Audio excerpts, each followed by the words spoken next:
Four, three, two, one. Okay, we're on. We are live.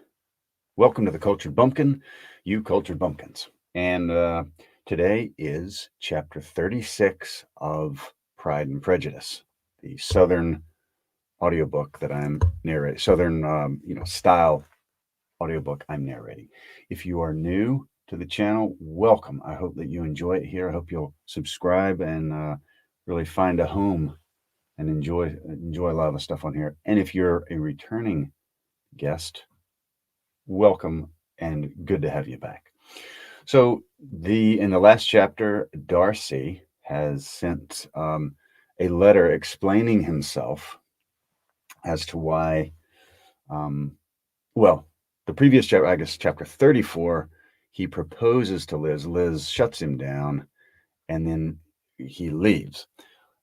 35, he sends a letter outlining why he did those things. Mariah, hello, good evening to you. And then so 36, here is she's just read the letter from Darcy explaining himself. Oh, that's better. Okay, so here we go. Chapter 36. If Elizabeth, when Mr. Darcy gave her the letter, did not expect it to contain a renewal of his offers, she had formed no expectation at all of its contents.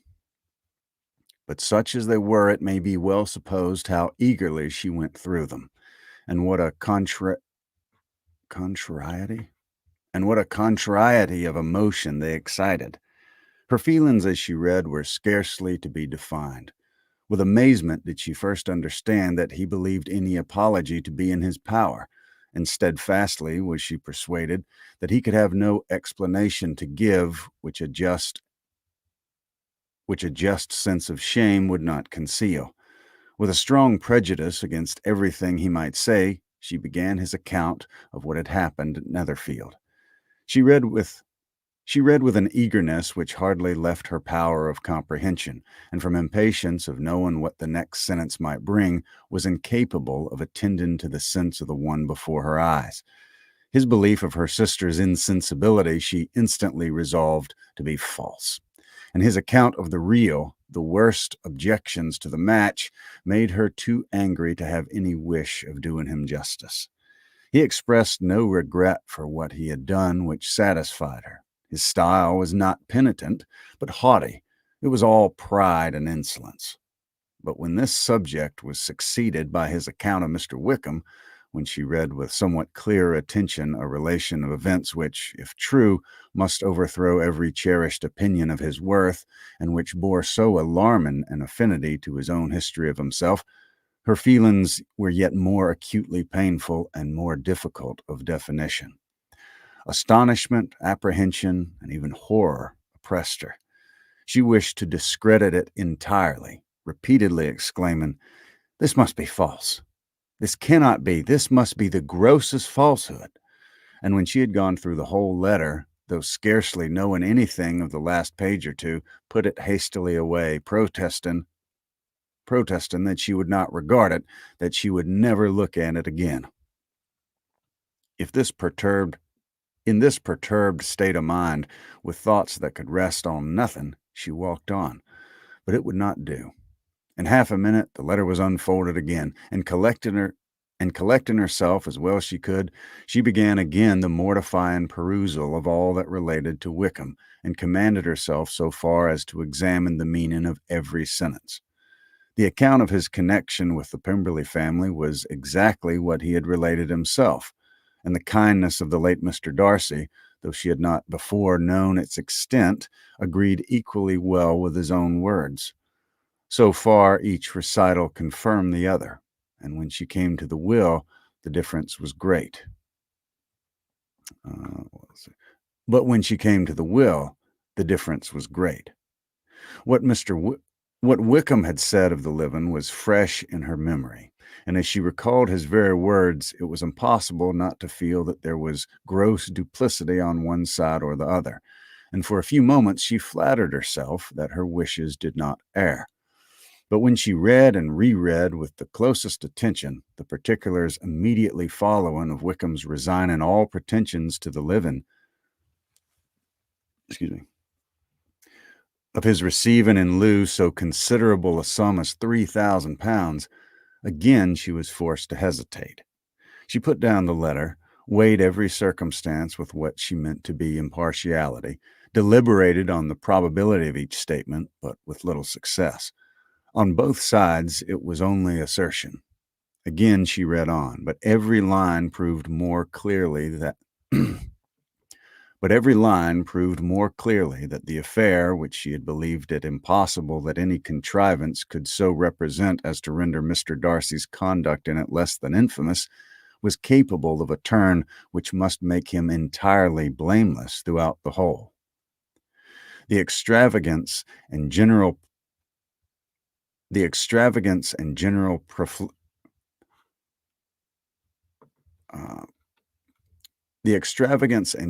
profligacy which he had scrupled not to lay at Mr. Wickham's charge exceedingly shocked her, the more so as she could bring no proof of its injustice. She had never heard of him before his entrance into the militia, in which he had enraged the. Let's see. Sorry, sometimes I run into these little comprehension speed bumps. You know what I'm saying? Not the writing, me. I am the comprehensive speed bump. Let's see. Excuse me.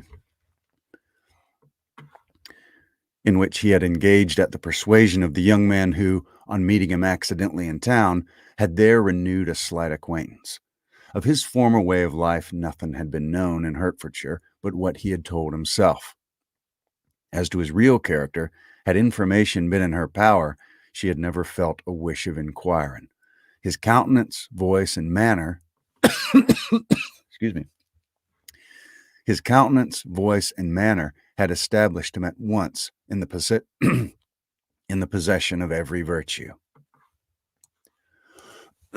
Excuse me. Yeah, I just got a little quick break here. Let's see. Where was I? Janet, hope everybody's having a good night. I know I am.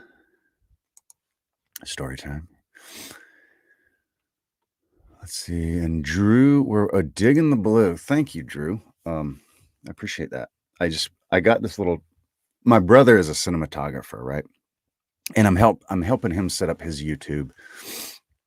Because he's gonna have some pretty awesome stuff. He's had a film at Sundance, and he's really good. Excuse me. All the Red 40 and the Skittles C4, I think, is tickling my throat.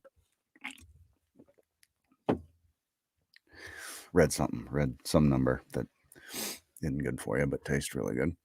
It looks good. Anyway, let's see. He said that he was showing me some lights he got because he's doing a podcast, and I'm helping him get it on YouTube. And I'll let you know what that is, because you definitely should check it out when it's up.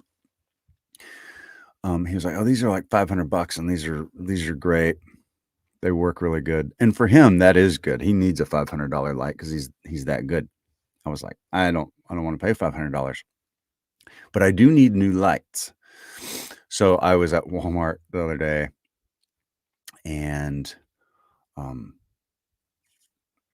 I saw a little 2-pack, and it was $40 for 2 lights. So one of them is the one that's shining on the front, and then the blue one is in the back, sort of backlighting it, and it can do different colors. Like there's different colors it can do. So one day you may come on and it's red or green, but blue is kind of a relaxing backlight. Thank you for being gracious, Janet. Everybody knows everybody knows that's not the case sometimes. Sometimes I trip hard and fall hard. Yeah, I'm a cheapie. Even if I I don't know. I just don't like spending money on stuff. It's not really a matter of whether I have the money or not. Sometimes it is, sometimes it isn't, but that's not the issue. I just don't like paying for stuff unless I see the value in it. When I see the value, I'm all about paying for quality, but I need to see it first, if you know what I mean. All right, back to the story. Back to the story. Let me get my little thing up. There we go. All right.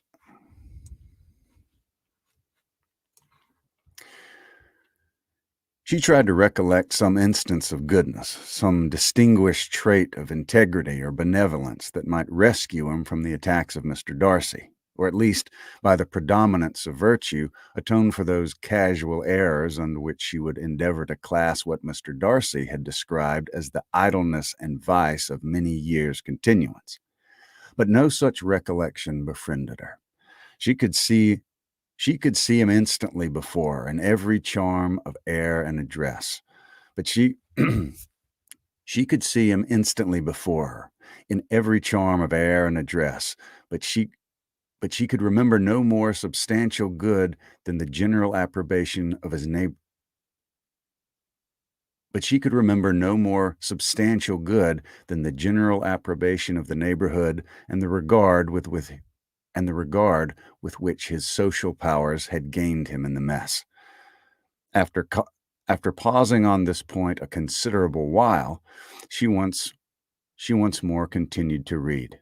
But alas, the story which followed of his designs on Miss Darcy received some confirmation from what had passed between Colonel Fitzwilliam and herself only the morning before, and at last she was referred for the truth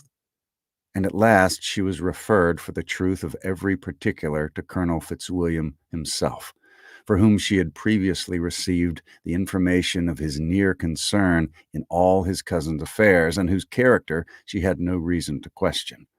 At one time she had almost resolved on applying to him, but the idea was checked by the awkwardness of the application, and at length wholly banished by the conviction that Mr. Darcy would never have hazarded such a proposal if he had not been well assured of his cousin's corroboration.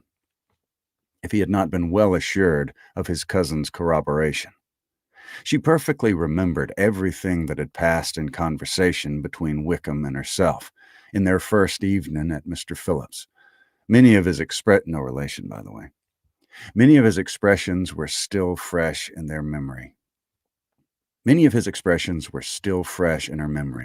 She was now struck with the impropriety of such communications to a stranger, and wondered it had escaped her before.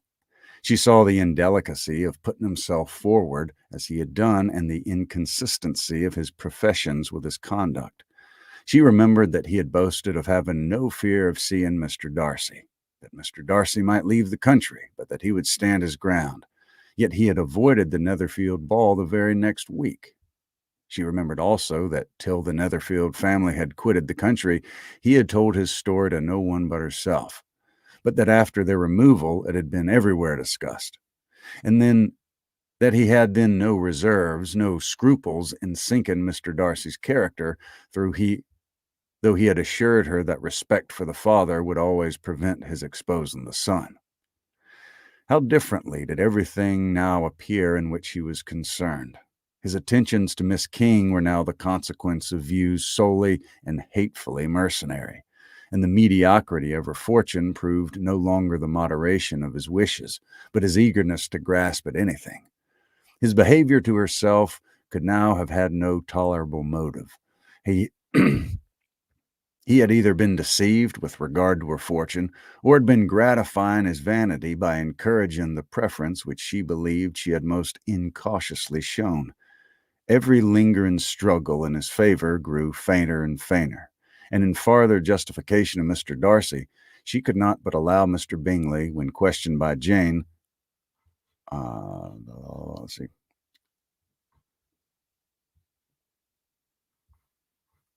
She could not but allow Mr. Bingley, when questioned by Jane, who had long ago asserted his blamelessness in the affair, That proud and repulsive as were his manners, she had never, in the whole course of their acquaintance, an acquaintance which had latterly brought them much closer together and given her a sort of intimacy with his ways, seen anything that betrayed him to the unprincipled or unjust, anything that spoke of him of irreligious or immoral habits, that among his own connections he was esteemed and valued, that even Wickham had allowed him merit as a brother, and that she had often heard him speak so affectionately of her sister as to prove him capable of some amiable feeling, that had his affections been what Mr. Wickham represented him, so gross a violation of everything right could hardly have been concealed from the world, and that friendship between a person capable of it and such an amiable man as Bingley was incomprehensible. She grew absolutely ashamed of herself. Of neither Darcy nor Wickham could she think about feeling of neither Darcy nor Wickham could she think about of neither Darcy nor Wickham could she think without feeling she had been blind, partial, prejudiced, absurd. How despicably I have acted, she cried. I who have prided myself on my discernment. I who have valued myself on my abilities, who have often disdained the generous candor of my sister, and gratified my vanity in useless or blamable mistrust. How humiliating is this discovery! Yet how Yet how just a humiliation. Had I been in love, I would not I could not have been more wretchedly blind. But vanity, not love, has been my folly. Pleased with the preference of one and offended by the neglect of the other, on the very beginning of our acquaintance, I have courted prepossession and ignorance, and driven reason away where either were concerned. Till this moment I never knew myself. From herself to Jane, from Jane to Bingley, her thoughts were in a line which soon brought her to the recollection that Mr. Darcy's explanation there had appeared very insufficient, and she read it again. Widely different was the effect of a second perusal. How could she deny that credit to his assertions in one instant? How could she deny that credit to his assertions in one instance, which she had been obliged to give in the other? He declared himself to be totally unsuspicious of her sister's attachment, and she could not help remembering what Charlotte's opinion had always been. Neither could she deny the justice of his description of Jane. She felt that Jane's feelings, though fervent, were little displayed, and that there was a constant complacency in her air and manner not often united with great sensibility. When she came to that part of the letter in which her family were mentioned in terms of such mortifying yet merited reproach, her sense of shame was severe. The justice of that charge struck her too forcibly for denial, and the circumstances to which he particularly alluded as having passed at the Netherfield ball, and as confirming all his first disapprobation, could not have made a stronger impression on his mind more than hers. The compliment to herself and her sister was not unfelt. It soothed, but it could not console her for the contempt which had thus been self-attracted by the rest of her family. And as she considered that Jane's disappointment had in fact been the work of her nearest relations, and reflected how materially the credit of both must be hurt by such impropriety of conduct, she felt depressed beyond anything she had ever known before. After wandering along the lane for 2 hours, giving way to every variety of thought, reconsidering events, determining probabilities, and reconciling herself as well as she could to a change so sudden and so important, fatigue and a recollection of her long absence made her at length return home. And she entered the house with the wish of appearing cheerful as usual, and the resolution of repressing such reflections as must make her unfit for conversation. She was immediately told that the two gentlemen from Rosens had each called during her absence. Mr. Darcy, only for a few minutes to take leave, but that Colonel Fitzwilliam had been sitting with them at least an hour, hoping for her return, and almost resolving to walk after her till she could be found. Elizabeth could Elizabeth could but just affect concern in missing him. She really rejoiced at it. Colonel Fitzwilliam was no longer an object. She could only think of her letter. So that's chapter 36. That was only I'll probably do another chapter here in a second. But before I do, for those for those watching, the next book that I'm going to do, I think, is oh,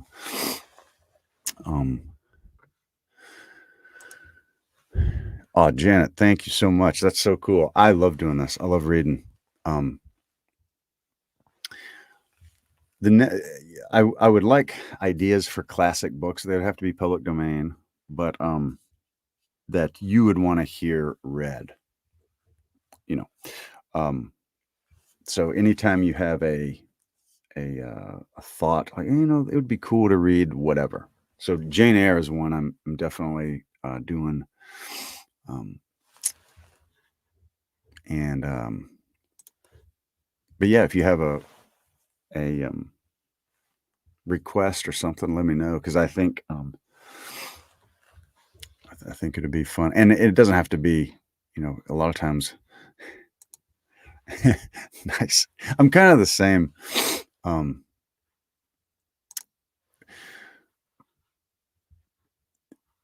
It's always good to have you, Drew. This is a fun little group we got here, Fun little group.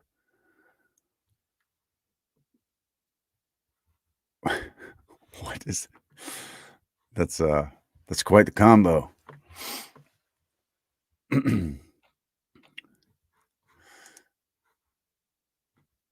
me change my little banner to 37. Well, actually 36 and 37.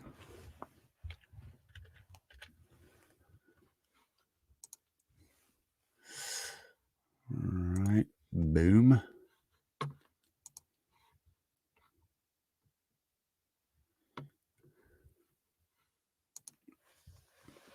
Yes, we are a group of cultured bumpkins. Maybe not all of us are bumpkins, but all of us are cultured. You know what I mean?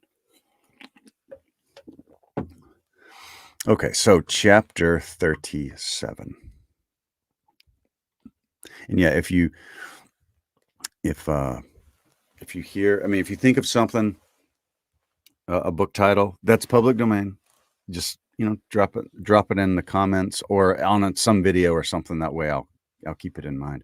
But yeah, Jane Eyre is definitely on the list. We're over halfway done with Pride and Prejudice. We've done A Christmas Carol, which is now it's up on the channel in its entirety. So that's fun.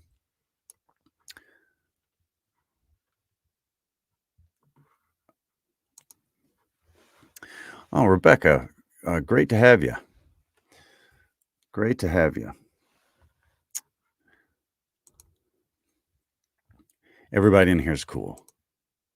Nobody in here is a rascal. If you come in and you're going to be welcomed. That's what I like about. That's what I like about this. All right, about to start 37. As soon as what did oh, Janet, yes, thank you. I'm glad your mom noticed. Thank you. Thank you for noticing.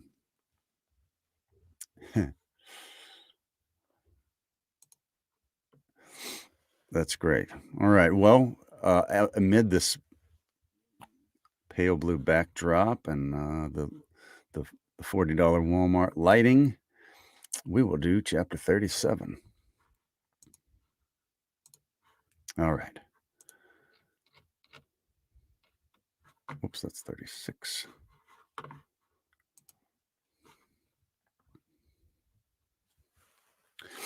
All right. Chapter 37. The two gentlemen left Rosen's the next morning, and Mr. Collins, having been in waiting near the lodges to make them his parting obeisance, was able to bring home the pleasing intelligence of their appearing in very good health, and in as tolerable spirits as could be expected after the melancholy scene so lately gone through at Rosen's.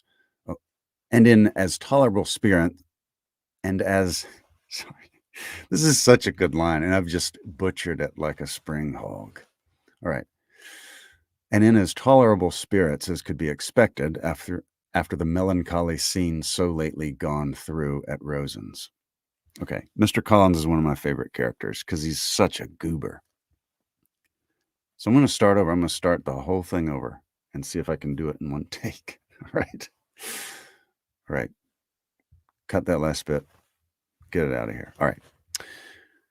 The two gentlemen left Rosen's the next morning, and Mr. Collins, having been in waiting near the lodges to make them his part in obeisance, was able to bring home the pleasing intelligence of their appearing in very good health, and in as tolerable spirits as could be expected after the melancholy scene so lately gone through at Rosen's. Yes. To Rosen's he then hastened to console Lady Catherine and her daughter, and on his return brought back. Oh man, I'm sorry.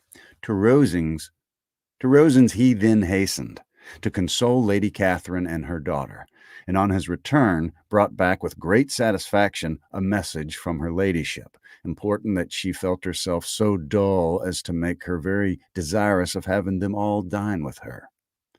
Elizabeth could not see Lady Catherine without recollecting that, had she chosen it, she might have by this time been presented to her as her future niece, nor could she think without a smile of what her ladyship's indignation would have been. What would she have said? How would she have behaved? Were questions with which she amused herself. The first subject was the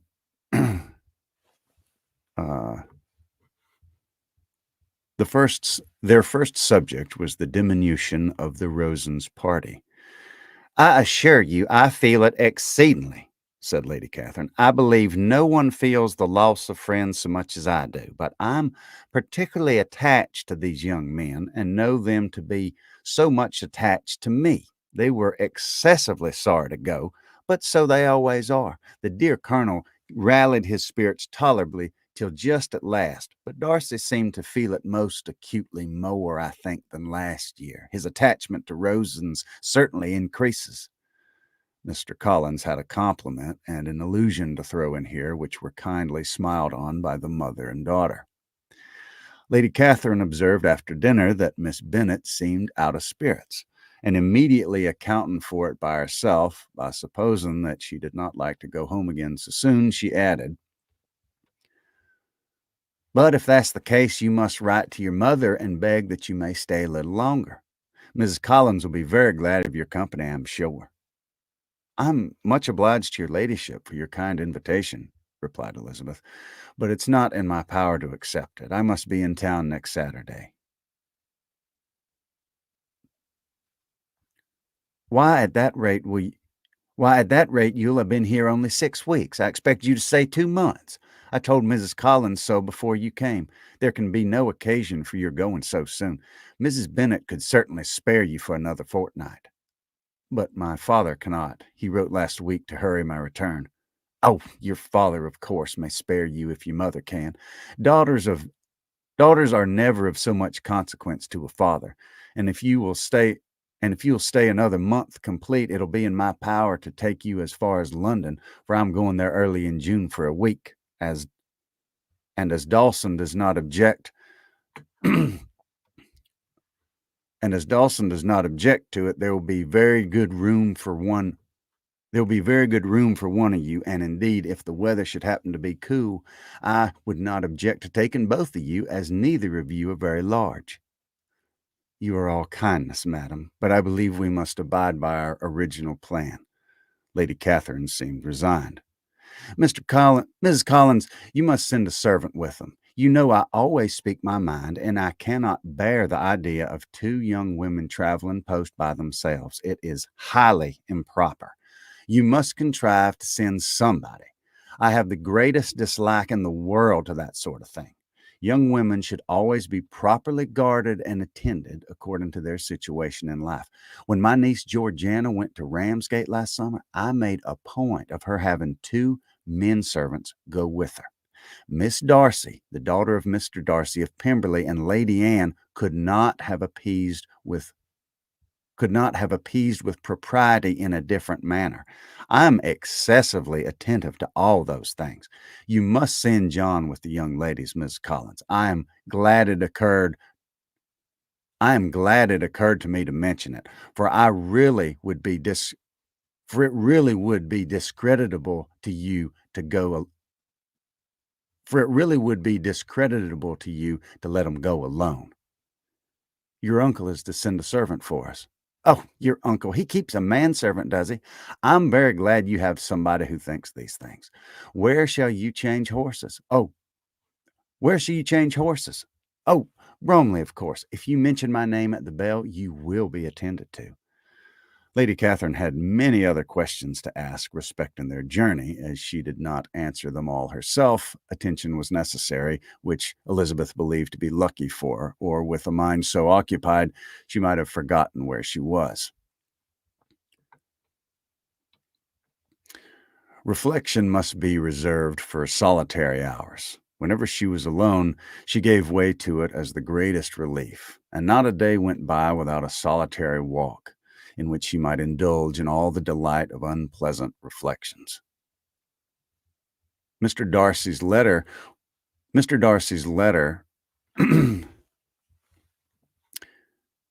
Darcy's letter, she was in a fair way of soon knowing by heart. She studied every sentence, and her feelings towards its writer were at times widely different. When she remembered the style of his address, she was still full of indignation. But when she considered how unjustly she had condemned and upbraided him, her anger was turned against herself, and his disappointed feelings became the object of compassion. His attachment excited gratitude, his general character respect, but she could not approve him, nor could she for a moment repent her refusal or feel the slightest inclination ever to see him again. In her own past behavior, there was a constant source of vexation and regret, and in the unhappy defects of her family, a constant source of and in the unhappy defects of her family, a subject of yet heavier chagrin. They were hopeless. They were hopeless of remedy. Her father, contenting with laughing at him, would never exert himself to restrain the wild giddiness of his youngest daughters, and her mother, with manners so far from right herself, was entirely insensible of the evil. Elizabeth had frequently united with Jane in an endeavor to check the imprudence of Catherine and Lydia, but they were supported by their mother's indulgence. What could be the chance of their what chance could there be of improvement? Catherine, weak-spirited, irritable, and completely under Lydia's guidance, had been always affronted by their advice, and Lydia, self-willed and careless, would scarcely give them a hearing.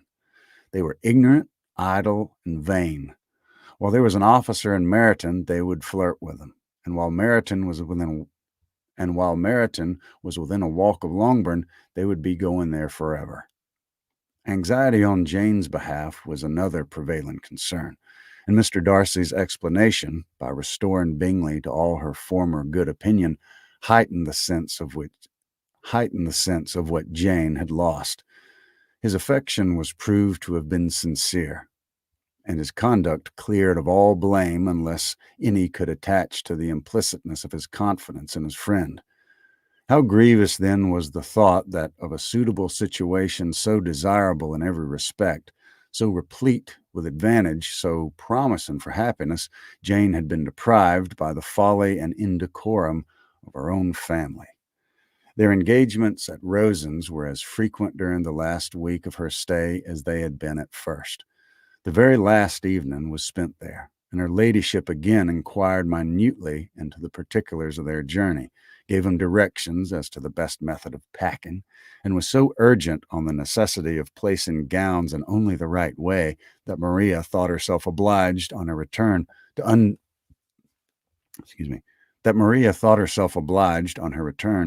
undo all the work of the morning and pack her trunk afresh. When they parted, Lady Catherine, with great condescension, wished him a good journey and invited him to come to Hunsford again next year. And Miss de Bourgh exerted herself so far as to curtsy and hold out her hand to both. So that was chapter 37. We might have to do this next one is Mr. Collins is in it, so I might have to do one more.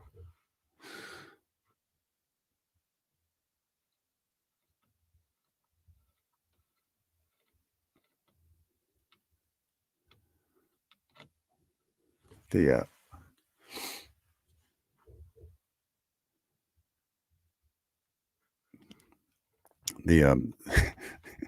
I always feel like I'm missing a huge party.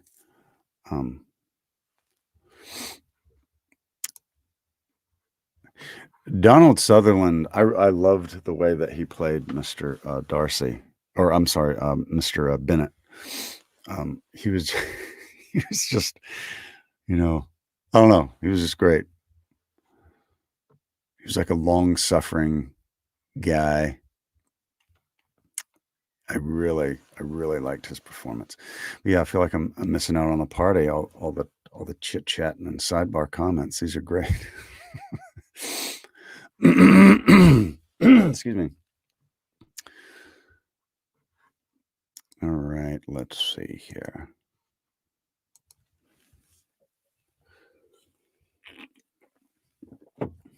Okay, I need to change my little ticker because we've read chapter 36, 37, and now we're about to do 38. We've never done 3 in a sitting before. It's always been either 1 or a few occasions 2, but this will be a first.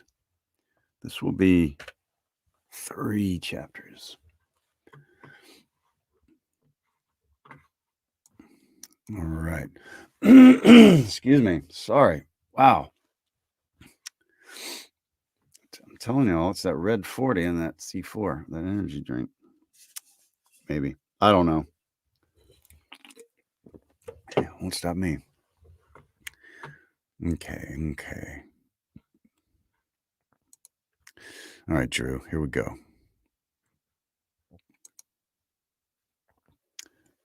I appreciate that, Jen. That's very sweet to say. Lovely compliment.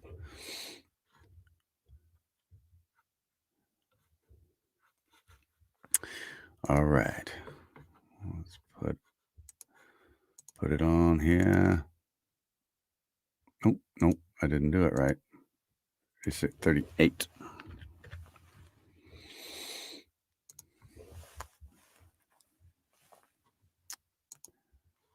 All right. So, Mr. Collins will make another return. He's one of my favorite characters. All right. Chapter 38. On Saturday morning, Elizabeth and Mr. Collins met for breakfast a few minutes before the others appeared, and he took the opportunity of paying the parting civilities which he deemed indispensably necessary. "I know not, Miss Elizabeth," said he, "whether Miss Collins has yet expressed her sense of your kindness in coming to us, but I'm very certain you will not leave the house without receiving her thanks for it. The favor of your company has been much felt, I assure you. We know how little there is to tempt any one of our humble abode, our plain manner of living, our small rooms and few domestics, and little we see of the world. And the little we see of the world must make Hunsford extremely dull to a young lady like yourself. But I hope you'll believe us grateful for the condescension, and that we have done everything in our power to prevent your spending your time unpleasantly." Elizabeth was eager with her thanks and assurances of happiness. She had spent 6 weeks with great enjoyment, and the pleasure of being with Charlotte and the kind attentions she had received must make her feel the obliged. Must make her feel the obliged. Mr. Collins was gratified, and with a more smiling solemnity replied, "It gives me great pleasure to hear that you've passed your time not disagreeably. We have certainly done our best, and most fortunately having it in our power to introduce you to a very superior society, and from our connection with Rosens the frequent means of varying the humble home scene. I think we may flatter ourselves that your Hunsford visit cannot have been entirely irksome. Our situation with our situation with regard to Lady Catherine's family is indeed the sort of extraordinary advantage and blessing which few can boast. You see on what a footing we you see on what a footing we are. You see how continually we are engaged there. In truth, I must acknowledge that with all the disadvantages of this humble parsonage, I should not think any one abiding in it an object of compassion while they are sharers of our intimacy at Rosens. Words were insufficient for the elevation of his feelings, and he was obliged to walk about the room while Elizabeth tried to unite civility and truth in a few short sentences. You may, in fact, carry a very favorable report of us into Hertfordshire, my dear cousin. I flatter myself that you will. Let's see. Oh, that's still Mr. Collins. I'm sorry. I was still Collins talking. You may, in fact, carry a very carry a very favorable report of us into Hertfordshire, my dear cousin. I flatter myself, at least, that you'll be able to do so. Lady Catherine's great attentions to Mrs. Collins you have been a daily witness of. And altogether, I must trust, does not appear that your friend has drawn an unfortunate excuse me. And altogether, I trust it does not appear that your friend has drawn an unfortunate, but on this point it will be as well to be silent. Only let me assure you, my dear Miss Elizabeth, that I can from my heart most cordially wish you equal felicity in marriage. My dear Charlotte and I have but one mind and one way of thinking. There is in everything a most remarkable resemblance of character and ideas between us. We seem to have been designed for each other. Elizabeth could safely say that it was a great happiness where that it was Elizabeth could safely say that it was a great happiness where that was the case, and with equal sincerity could add that she firmly believed and rejoiced in his domestic comforts. She was not sorry, however, to have the recital of them been She was not sorry, however, to have the recital of them interrupted by the lady from whom they sprang. Poor Charlotte! It was melancholy to see her It was melancholy to leave her to such society, but she had chosen it with her eyes open, and though evidently regretting that her visitors were to go, she did not seem to ask for compassion. Her home and her housekeeping, her parish and her poultry, and all their dependent concerns had not yet lost their charms. At length the chaise arrived. The trunks were fastened on, the parcels placed within, and it was pronounced to be ready. After an affectionate parting between the friends, excuse me, after, excuse me, my gracious. Oh, I still got some coffee left from earlier. I think that energy drink is giving my throat fits.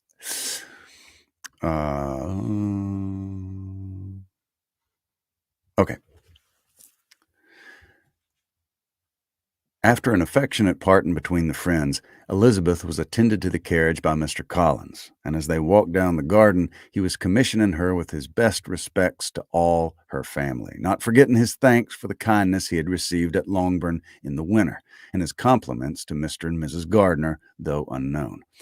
He then handed her in. Maria followed, and the door was on the point of being closed when suddenly he reminded them, with some consternation, that they had hitherto forgotten to leave any message for the ladies at Rosens.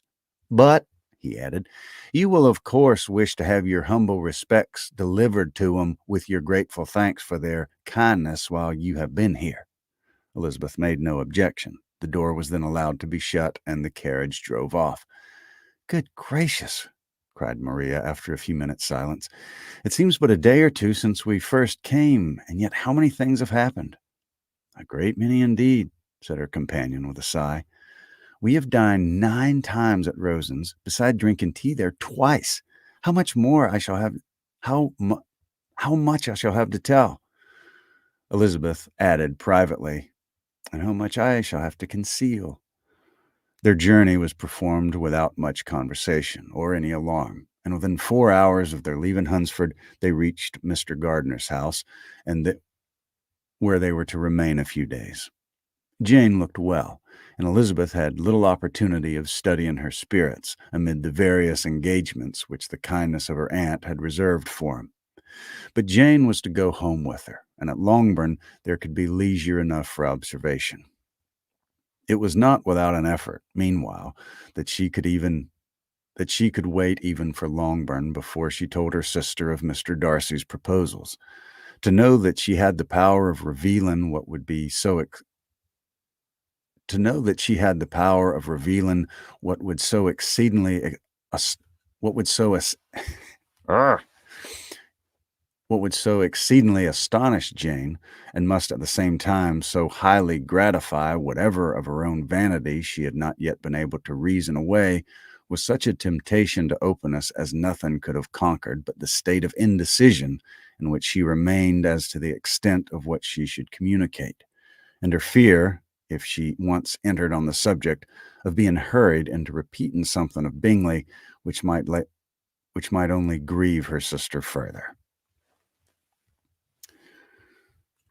That is chapter 38.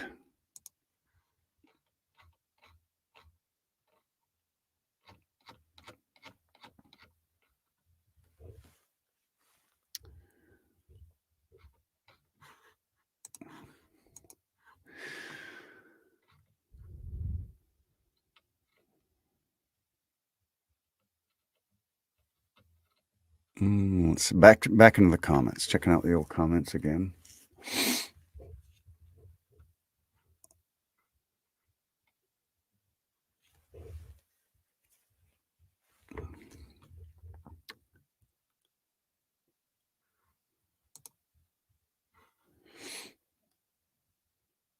I know I'm the same.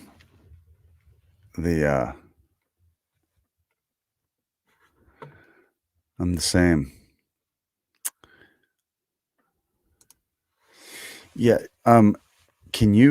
Drew, can you comment on your comment with your YouTube channel name? Or is it what you are right there? What do you call it? Is that the name of the channel you've been doing, or is there another one?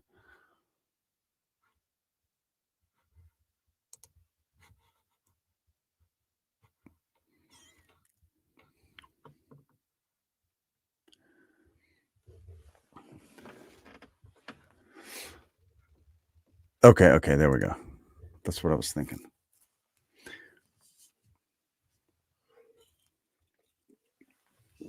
Yeah, y'all go check out Drew's YouTube.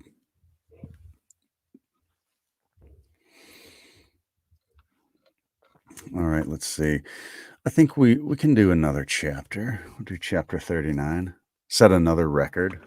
So we've done 3 chapters. Never done that many. If we do a 4th chapter, that'll probably put us at a little over an hour, and that'll be a good lab's work. You know what I mean? I need to find an editor. Oh, you bet. You bet.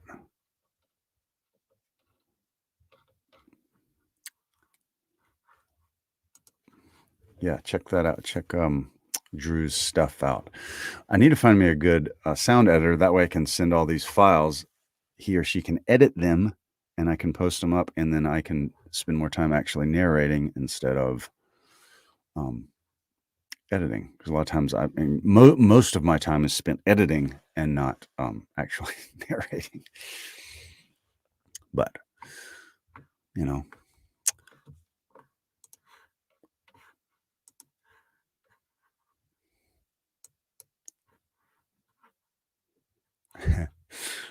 That's awesome. Well, I appreciate you being here, and I love story time and poetry time too, and it's more fun with a friend, you know.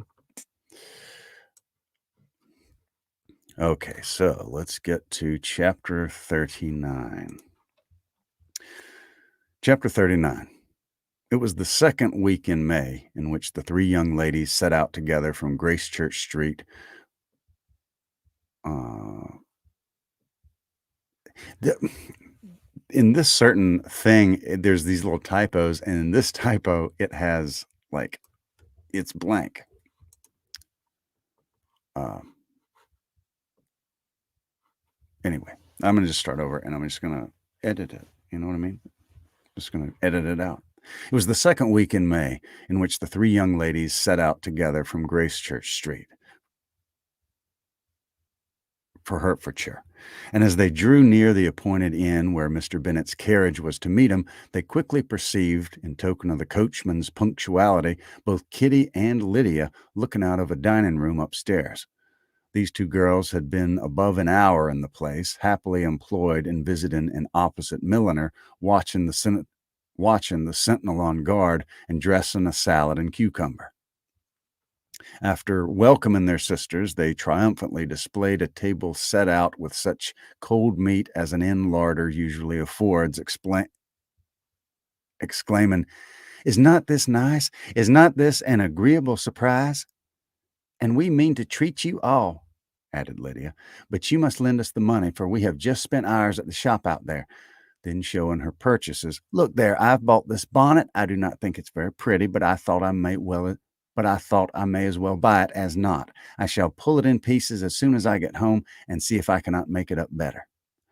And when her sisters abused it as ugly, she added with perfect unconcern, "Oh, but there were 2 or 3 much uglier in the shop, and when I have bought some prettier colored satin to trim it with fresh, I'll think it very tolerable. Besides, it will not much signify what one wears this summer. It will not much signify what one wears this summer." Excuse me. Another typo. What? Very confusing. I'm sorry. This is not your fault or my fault. This is the script's fault. The reason why I read it off a screen is instead of out of a book is because if it's out of a book, it will look like this. Blah blah blah, and it's kind of like you're looking on the top of my head. So if I'm reading a screen, it's a little more personal, but with this comes some typos. That's the problem. Okay, where were we? Sorry.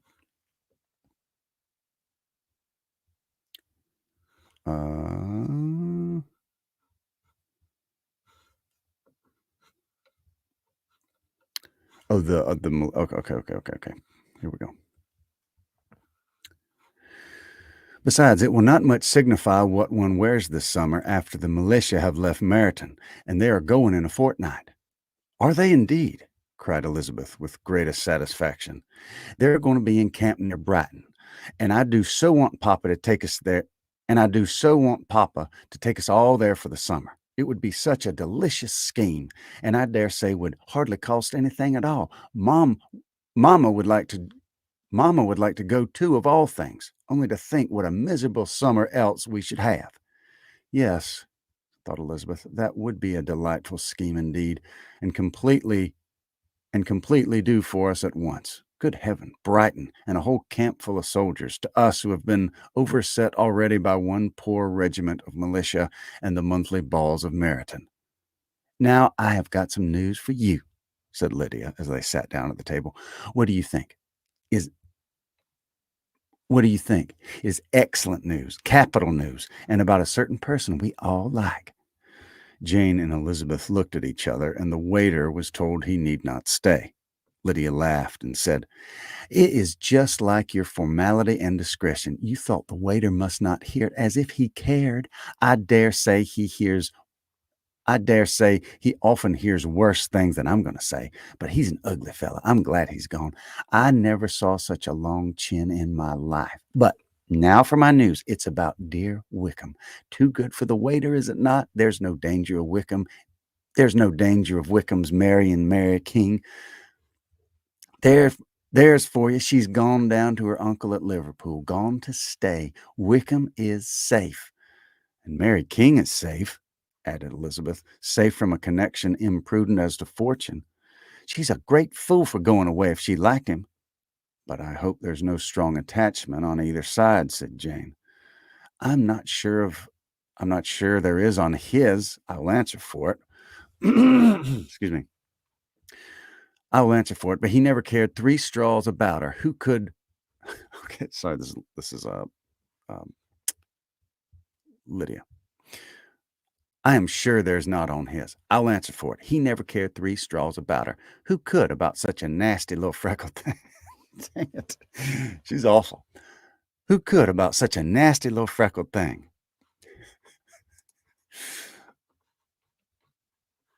Okay, let's see.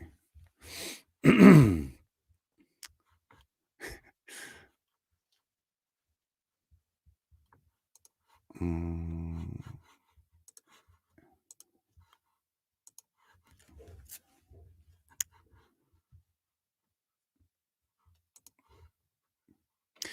Drew, it's actually not a teleprompter. It's just pulled up. It's the site that it's on has some you know typos in it. Teleprompter, I'd break out in hives trying to keep up with that. I just do it I just scroll up at my own speed. Okay, where are we at? Nasty little freckled thing. Okay. Elizabeth was shocked to think that however incapable of such coarseness of expression herself, the coarseness of the sentiment was little other than her own breast had harbored and fancied liberal. As soon as all had eaten and the elder ones paid, the carriage was ordered. And after some contrivance, the whole party, with all their boxes, work bags, and parcels, and the unwelcome addition of Kitty's and excuse me, and the unwelcome addition of Kitty's and Lydia's purchases, were seated in it. How nicely we're all crammed in, cried Lydia. I'm glad I bought my bonnet. If for if it's the only fun of having If it's only for the fun of having another handbox. Well, now let us be quite comfortable and snug and talk and laugh all the way home. And in the first place, let us hear what's happened to you all since you went away. Have you seen any pleasant men? Have you had any flirting? I was in great hopes that one of you would have got a husband before you came back. Jane will be quite an old maid soon, I declare. She is almost 23. My Aunt Phillips wants you to my Aunt Phillips wants you so to get husbands you can't think. She says Lizzie had better have taken Mr. Collins, but I don't think there would have been any fun in it. Lord, I would have thought to be married before any of you, and then I would chaperone you all about the balls. Dear me, we had such a good piece of fun the other day at Colonel Forster's. Kitty and me were Kitty and me were to spend the day there, and Mrs. Forstner promised to have a little dance in the evening. By the by, Mrs. Forster and me are such friends. And she asked the 2 Harringtons to come, but Harriet was ill, and so Pen was forced to come by herself. And then what do you think we did? We dressed up Chamberlain in women's we dressed up Chamberlain in women's clothes on purpose to pass for a lady. Only to think what fun. Not a soul knew of it but Colonel and Miss Forster and Kitty and me, except my aunt, for we were forced to borrow one of her gowns, and you can't imagine how well we looked. When Denny, Wickham, and Pratt, and 2 or 3 more of the men came in, they didn't know him in the sorry. I backed up. And you cannot imagine how well he looked. When Denny and Wickham and Pratt and 2 or 3 of the other men came in, they didn't know him in the least. Lord, how I laughed, and so did Mrs. Forster. I thought I should have died, and that made the men unsuspecting of something, and they soon found out what was the matter. With such kinds of histories and their with such kinds of histories of their parties and good jokes, did Lydia, assisted by Kitty's hints and additions, endeavor to amuse her companions all the way to Longbourn. Elizabeth listened as little as she could, but there was no escaping the frequent mention of Wickham's name. Their reception at home was most kind. Mrs. Bennet rejoiced to see Jane in undiminished beauty, and more than once during dinner did Mr. Bennet say voluntarily to Elizabeth, I'm glad you're come back, Lizzie. Their party in the dining room was large, for almost all the Lucases came to meet Maria and hear the news, and various were the subjects that occupied them. Lady Lucas was inquiring of Maria after the welfare and poultry. Excuse me. After the welfare of her oldest daughter, Mrs. Bennet, who is Mrs. Bennet was doubly engaged, on one hand recollecting an account of the present fashions from Jane, who sat in some way below her, and on the other retailing to them all the younger re- retailing them all to the younger Lucases. And Lydia, in a voice rather louder than any other person's, was enumerating the various pleasures of the morning to anybody who would hear her. "Oh, Mary," said she, "I wish you'd gone with us, for we had such fun. As we went along the way, Kitty and I drew up the blinds and pretended there was nobody in the coach, and I should have gone so all the way if Kitty had not been sick. And when we got to George, I do think we behaved very handsomely, for we treated the other three with the nicest cold luncheon in the world, and if you would have gone, we would have treated you too. And then and then when we came away, it was all such fun. I thought we'd never have I thought we never should have gotten to the coach. I was ready to die of laughter. And then we were so merry all the way home. We talked and laughed out loud. Anybody might have heard us for 10 miles off." To this, Mary very gravely replied, "Far be it from me, my dear sister, to depreciate such pleasures. They would doubtless be congenial with the generality of female minds, but I confess they would have no charms for me. I should infinitely prefer a book." But of this answer Lydia heard not a word. She seldom listened to anybody for more than half a minute, and never attended to Mary at all.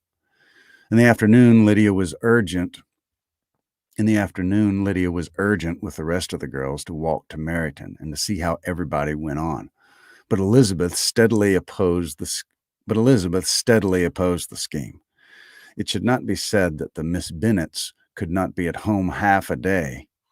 It should not be said that the Miss Bennets could not be at home half a day before they were in pursuit of the officers. There was another reason, too, for her opposition. She dreaded seeing Mr. Wickham again, and was resolved to avoid it as long as possible. The comfort to her of the regiment's approach and removal was indeed beyond expression. In a fortnight they were to go, and once gone, she hoped there could be nothing more to plague her on his account. She had not been many hours at home before she found that the Brighton scheme, of which Lydia had given them a hint at the inn, was under frequent discussion between her parents. Elizabeth saw directly that her father had not the smallest intention of yielding, but his answers were at the time so vague and equivocal that her mother, though often disheartened, had never yet despaired of succeeding at last. All right, that was chapter 39. Man, we did good tonight, y'all.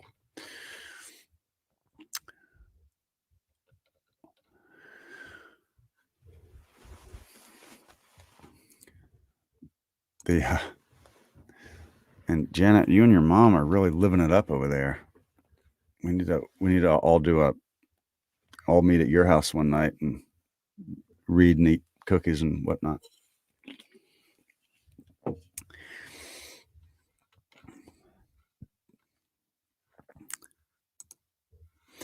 Well, 4 chapters is over.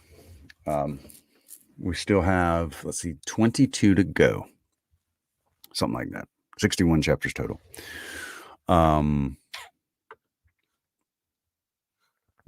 Yeah, so. Oh, we did have a good hamburger discussion the other night during one of the, a break from Netherfield, or the Netherfield Bowl or whatever. Yeah.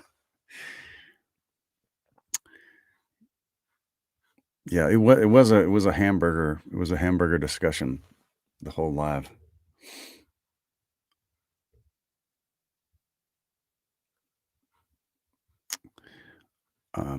Yeah, so I am going to take a break because I got a lot of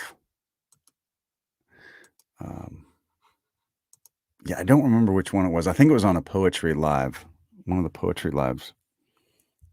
I don't remember, but it wasn't too long. It was within the last month or so. Anyway, but yeah, I think I'm going to get going. Definitely try to be back tomorrow evening, late evening again, and do some more reading. So, man, this was fun. I really appreciate everybody. If you're watching live or catching the replay, I hope you'll subscribe for more of this, and check out the. There should be a playlist in the description, and that has the other, you know, everything prior to tonight that has been read live is in the playlist. And then lots of other stuff too, lots of other classic literature. I don't do just Jane Austen.